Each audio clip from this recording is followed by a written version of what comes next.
eling dan eling besok yen wis ana kreta tanpa jaran tanah Jawa kalungan wesi prau mlaku ing dhuwur awang-awang kali ilang kedunge pasar ilang kumandangi iku tondo yen tekaning jaman Jayabaya wis cedhak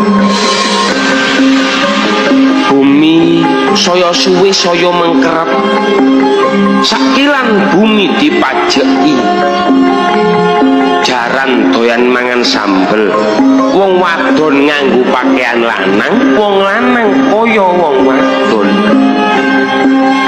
iku tandane yen wong bakal nemoni wolak-wali ing jaman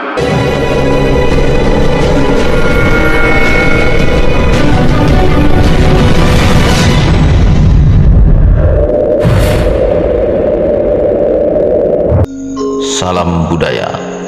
Selamat berjumpa para pecinta sejarah Nusantara.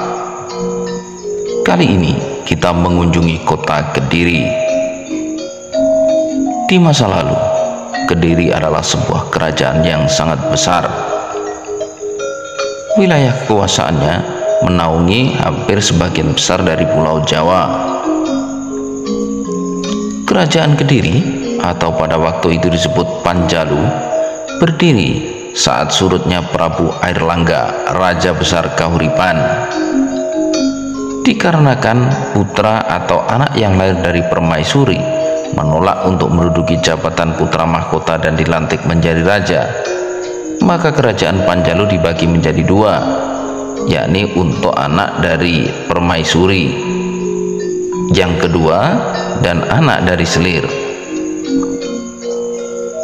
Ya, kerajaan Kahuripan yang dibelah menjadi dua tersebut bernama Kerajaan Jenggala dan Kerajaan Panjalu. Dari pemecahan kerajaan ini menghasilkan banyak sekali kisah maupun narasi-narasi yang dibangun sebagai hasil karya sastra para pujangga agung tanah Jawa pada waktu itu. Salah satu dari Raja Panjalu Kediri yang sangat terkenal adalah Prabu Jayabaya. Prabu Jayabaya terkenal karena pada masa hidupnya banyak hal yang dihasilkan. Prabu Jayabaya dikenal atau dimitoskan sebagai salah satu avatar Awatara atau titisan Bathara Wisnu.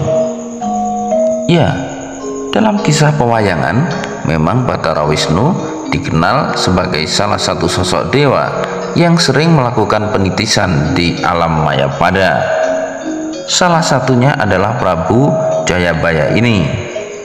Di samping Prabu Jayabaya, pada masanya ada Brahmana Wisnungkara, kemudian Prabu Harjuna Sasra, Prabu Ramawijaya, Prabu Sri Bantara Kresna, kemudian Prabu Jayabaya, dan yang terakhir adalah Prabu Brawijaya Pamungkas.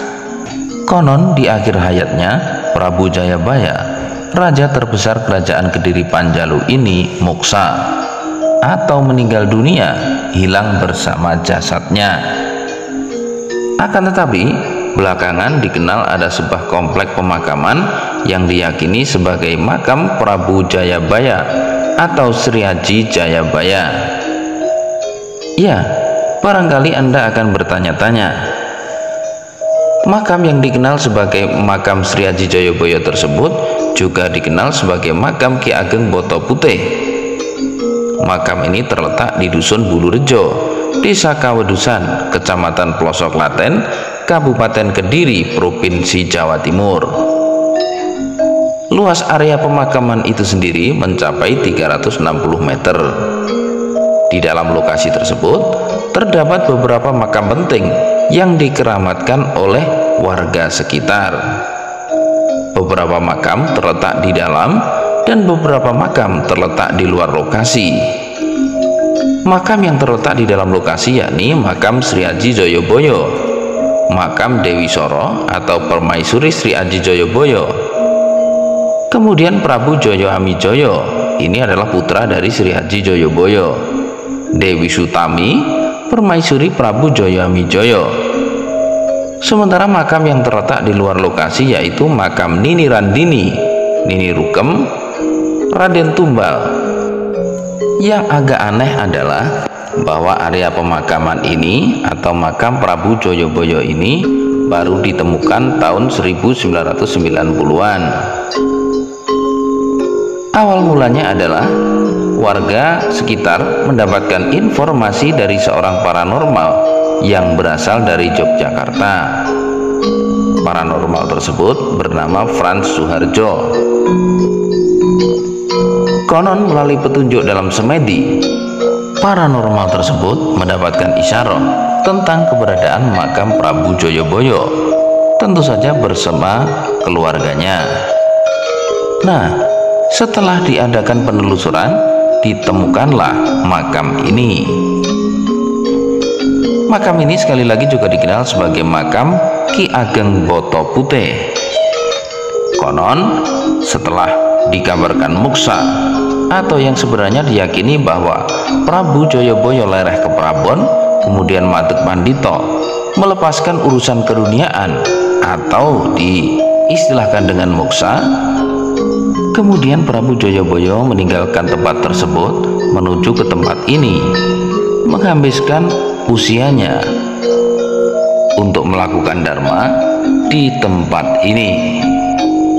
Makam ini sungguh sangat dikeramatkan oleh warga sekitar. Setiap 1 tahun sekali, tepatnya pada bulan Suro, warga sekitar mengadakan acara bersih desa dan pemandian pusaka yang terdapat di dalam lokasi makam tersebut. Tidak hanya warga sekitar yang mengeramatkan, akan tetapi banyak wisatawan yang datang dari luar kota untuk berziarah di makam Ki Ageng Boto Putih yang juga diyakini sebagai makam Prabu Joyoboyo tersebut. Kebesaran nama Prabu Joyoboyo memang sangatlah diakui. Bahkan namanya tercantum dalam beberapa serat maupun prasasti. Ya, Prabu Joyoboyo memang sebuah nama yang sangat masyhur, terkenal, dan sungguh dikagumi oleh penduduk Pulau Jawa ini. Akhir hidupnya pun terkesan sangat misterius. Dari dikabarkan mukso sampai dengan dikabarkan dimakamkan sebagai sosok Ki Ageng Boto Putih.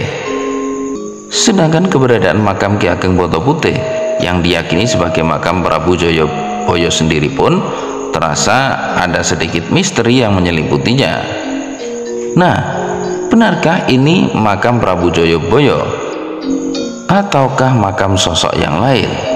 Biarlah waktu yang akan menjawabnya.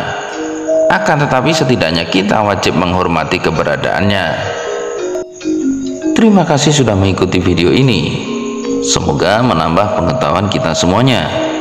Semoga menambah wawasan kita semuanya. Salam budaya.